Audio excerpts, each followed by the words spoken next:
सभी को नमस्कार। सीखो शॉर्ट हैंड चैनल के 3 कदम की सीरीज में अब हम लिखेंगे 80 शब्द प्रति मिनट की गति से। आप लोग लिखने के लिए तैयार हैं? Ready, start. हम इतिहास के उस मोड़ पर खड़े हैं जहां गांधी को अस्वीकार करना असंभव सा और स्वीकार करना अत्यंत कठिन है। कारण यह है कि गांधी अपने प्रारंभिक जीवन से लेकर अंतिम सांस तक संघर्षों में जिए। उनका संघर्ष अपने आप से शुरू होता था और उसका विस्तार वैश्विक स्तर तक होता जा रहा था।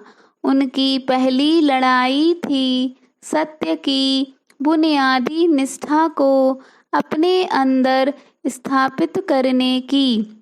गांधी कोई बचपन से ही अद्वितीय अवतार नहीं थे। वह भी मानवीय कमजोरियों के शिकार थे, लेकिन खूबी यह रही कि जब उन्हें अपनी कमजोरी महसूस हुई तो उसे अपनी भूल के रूप में स्वीकार करने में उन्होंने क्षण भर भी संकोच नहीं किया और फिर उसे कभी दोहराया नहीं।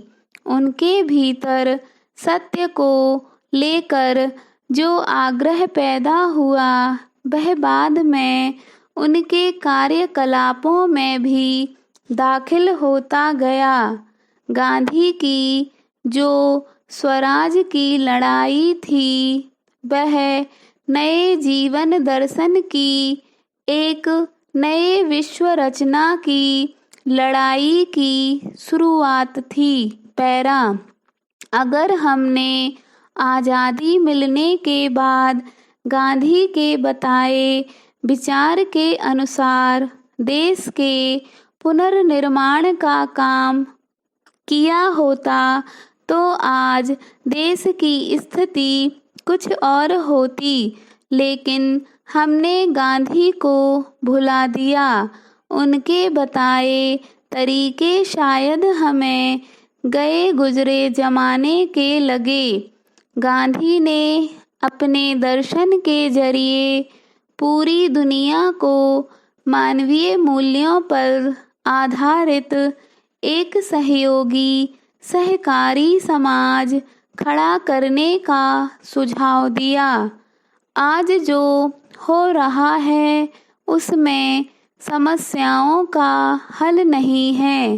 कारों का उत्पादन घट गया तो कार बनाने वाली कंपनियों को राहत पैकेज देकर आप देश की बेरोजगारी दूर नहीं कर सकते। बेरोजगारी हल करने के लिए आपको पूरी तरह से बुनियादी नीतिगत परिवर्तन करना पड़ेगा।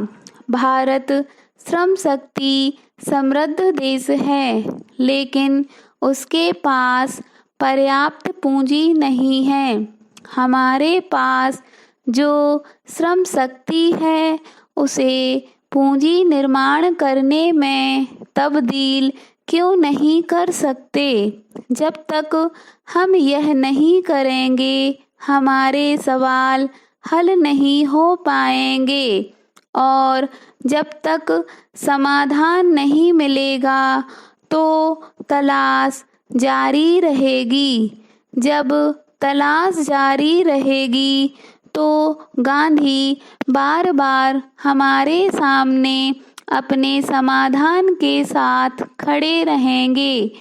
विकास की जिस होड़ में हम शामिल हैं उसमें जिस तरह नागरिक अधिकारों का हनन हुआ है, पर्यावरण का संकट बढ़ा है, जिस तरह मनुष्य को यंत्र के रूप में तब्दील कर दिया गया है, उससे मानवीय विकास की संभावना संभव नहीं दिखाई देती है। आज की चुनौतियों का जवाब गांधी ही प्रस्तुत करते हैं। इसलिए अपने अस्तित्व की रक्षा के लिए स्टॉप।